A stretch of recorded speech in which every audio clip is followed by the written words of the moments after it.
बोले गरीब का बेटा है, गरीबी मिटाने आए अब हैं। बताइए ना, ये बेचारा देखिए बच्चा है, इसको एजुकेशन इन लोगों को, इसकी क्या गलती है?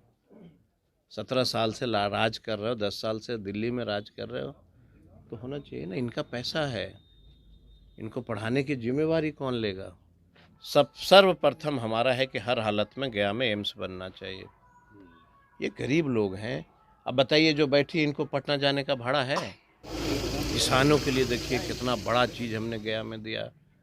350 करोड़ का सेंटर ऑफ एक्सीलेंस दिया टनकुप्पा में, 12 चट्टी में 150 करोड़ का दिया, किसानों के लिए दिया। पहली बार कम पानी में अब कौन सी खेती की जा सकती है, ये 150 करोड़ का 12 चट्टी में दिया जहाँ। और मैं आपके माध्यम से पूरे गया जिला के लोगों को बताना चाहता हूँ कि मैं इतिहास रचूंगा। ये सवाल मांझी जी से पूछना चाहिए था कि आप जिस गठबंधन में चुनाव लड़ रहे हैं, ये गठबंधन संविधान को बदल देने की बात करता है। मांझी जी को ये जवाब देना पड़ेगा कि आप कौन से दल में हैं जो संविधान बदलने की बात हो रही, वहाँ पे आप हैं। 20 साल का रिकॉर्ड निकाल लीजिए, जितने लोग 20 साल में यहाँ से सांसद बने, एक वीडियो क्लिप मंगा दीजिए हमको, यूट्यूब पे चेक कर लीजिए, सदन की कार्रवाई देख लीजिए, जो कोई गया जिला की बात रखा हो कभी। और मैं जब से एमएलए बना हूँ, आप बिहार विधानसभा का क्लिप निकाल के देख लीजिए, फिर आपको समझ में आएगा कि जनता क्यों और कैसे चुनती है, किसको चुनना चाहिए। वैसे लोग जो मुख्यमंत्री को भी गाली देते, तेजस्वी जी को भी गाली देते, ब्राह्मणों को भी अपमानित करते, ऊंची जाति को भी अपमानित करते, और फिर टिकट लेके इलेक्शन में आ जाते हैं। यही बात मैं कह रहा हूँ ना कि सबकी शिक्षा एक समान। क्या कहा तेजस्वी जी ने? कहा बड़े पैमाने पे शिक्षक की हम बहाली करेंगे और गरीब का बच्चा अंग्रेजी बोलेगा। इस वक्त हमारी मौजूदगी गया में है। गया में सबसे पहले चरण में मतदान होना है। गया में इस बार मुकाबला काफ़ी दिलचस्प है। एक तरफ एनडीए से जीतनराम मांझी जी हैं, तो वहीं दूसरी ओर पूर्व सांसद, गरीब गुरबा के मसीहा, उनके हक अधिकार के लिए अपनी जान तक दे देने वाले राजेश पासवान के बेटे, पूर्व कृषि मंत्री बिहार सरकार में सरबजीत पासवान जी को आरजेडी ने उम्मीदवार बनाया है। तो दो दिग्गज इस बार गया से फाइट करेंगे। देखिए, सरबजीत पासवान जी है, लगातार घर घर डोर टू डोर घूम रहे हैं, लोगों से बातचीत कर रहे हैं, समस्याओं को जान रहे हैं और आश्वासन भी दे रहे हैं। सर, सबसे पहले स्वागत है आपका। बहुत शुक्रिया आपको भी। तो सामने में जीतनराम मांझी जी हैं, पूर्व मुख्यमंत्री रहे हैं, दो दिग्गज इस बार कहा जा रहा है कि मैदान में हैं।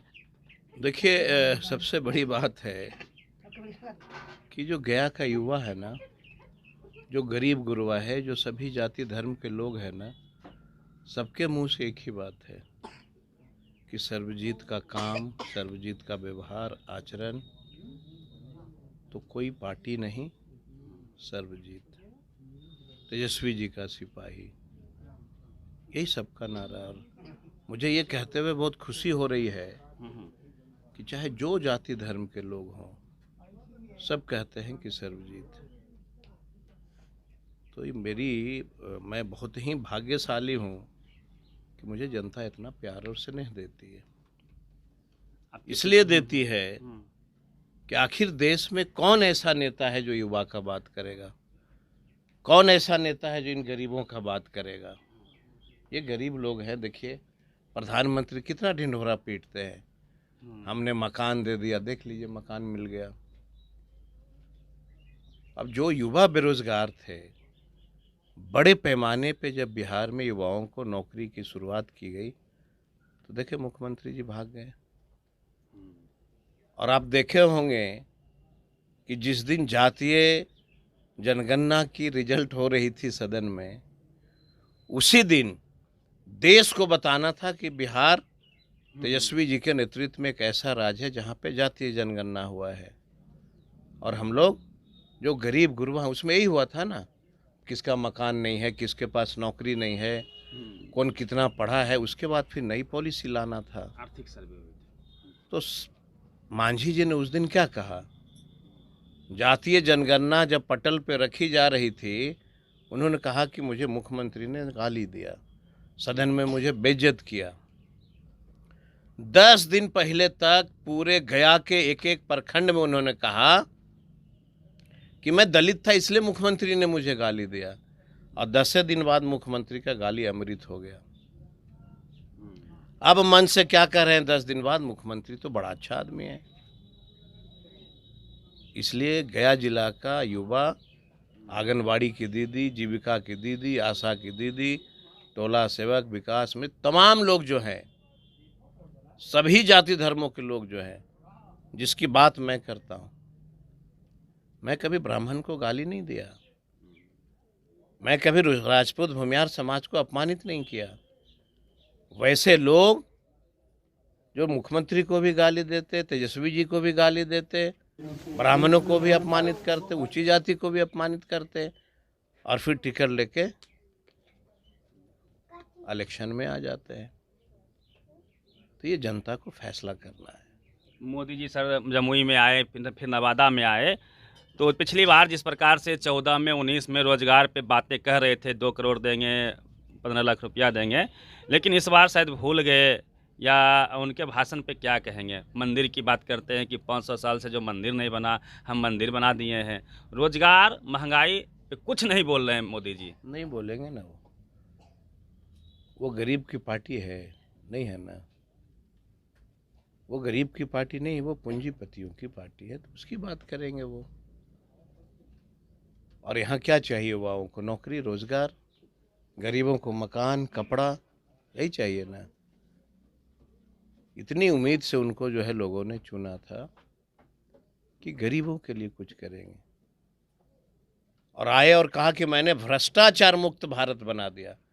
पहली बार मैंने डिफिनेशन देखा कि भ्रष्टाचार की बात करने वाले पार्टी के खाते में देश और दुनिया में सबसे ज्यादा पैसे, ये कैसा भ्रष्टाचार का अंकुश है? भ्रष्टाचार की बात करने वाले लोग के खाते में इतने पैसे कि उतने पैसे से बिहार ऐसे कई राज्यों के गरीब के 3 तल्ला पक्का के मकान बन जाएंगे।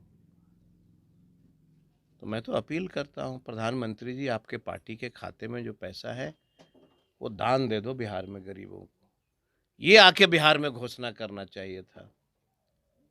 अभी सर आपके साथ मैं भी घूम रहा था, कई ऐसे घर मिले जो मिट्टी का है, खास करके मांझी समाज में जो नीचे तबके के लोग हैं, उनके बच्चे, इनके बच्चे, जो छोटे छोटे बच्चे हैं, ये सरकारी स्कूल में जाते हैं, वहाँ पढ़ाई नहीं होती है। एक महिला तो यहाँ तक कह रही थी कि इंग्लिश मीडियम होना चाहिए, एक समान शिक्षा होना चाहिए। यही यही बात मैं लोगों से अपील कर रहा हूँ, यही बात मैं कह रहा हूँ ना, कि सबकी शिक्षा एक समान। क्या कहा तेजस्वी जी ने? कहा बड़े पैमाने पे शिक्षक की हम बहाली करेंगे, और गरीब का बच्चा अंग्रेजी बोलेगा। तो उनको, माननीय मुख्यमंत्री जी को लगा क्या है, गरीब दलित का बेटा अंग्रेजी बोलेगा? कहा कि अब तुम्हारे साथ रहेंगे ही नहीं। जैसे ही इन्होंने कहा कि अच्छे टीचरों की बहाली कर दीजिए, और जो पहले से टीचर हैं उसको भी सम्मान दीजिए, उसको भी परमानेंट करिए, भाग खड़े हुए। मुख्यमंत्री जी के पास जब जब कोई अच्छी बात हुई है, जनहित की बात हुई है, गरीबों की बात हुई है, अकलियत की बात हुई है, दलितों की बात हुई है, तब तब वो भाग खड़े होते हैं। तो समय आ गया है, जनता जो है 19 तारीख को इस जिले में बताएगी और पूरे बिहार में बताएगी। गया में ही प्रचार के दौरान बीजेपी के नेता प्रेम कुमार के बगल में भाषण दे रहे थे, बीजेपी के ही कोई नेता थे, और संविधान बदलने की बात कर रहे थे कि आप मांझी जी को वोट दीजिए और संविधान हम आपको बदल के देंगे। ये सवाल मांझी जी से पूछना चाहिए था कि आप जिस गठबंधन में चुनाव लड़ रहे हैं, ये गठबंधन संविधान को बदल देने की बात करता है। अब मांझी जी को ये जवाब देना पड़ेगा कि आप कौन से दल में हैं जो संविधान बदलने की बात हो रही, वहां पे आप हैं।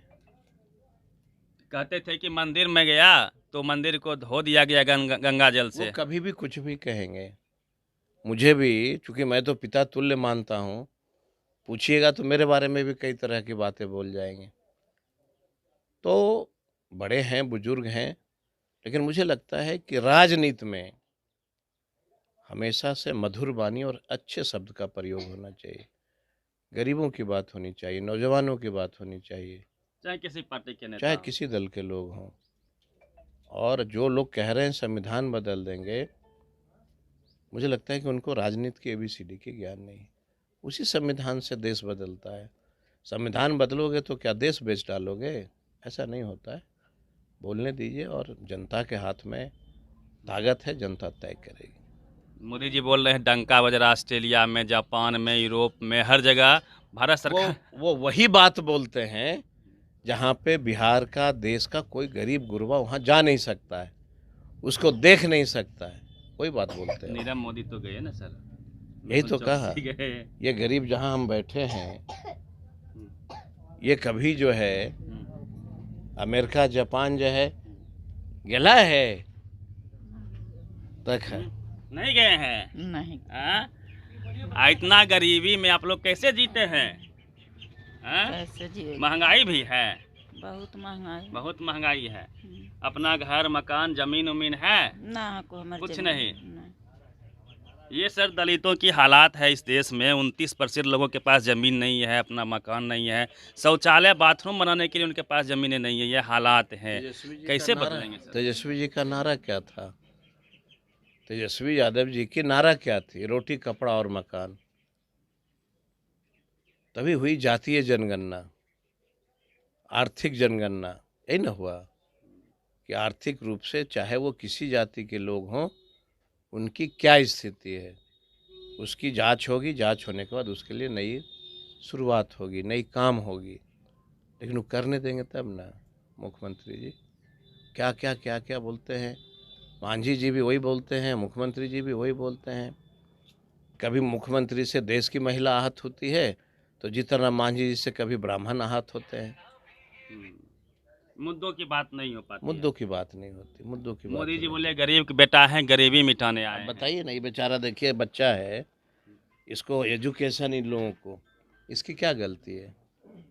17 साल से राज कर रहे हो, 10 साल से दिल्ली में राज कर रहे हो, तो होना चाहिए ना। इनका पैसा है, इनको पढ़ाने की जिम्मेवारी कौन लेगा?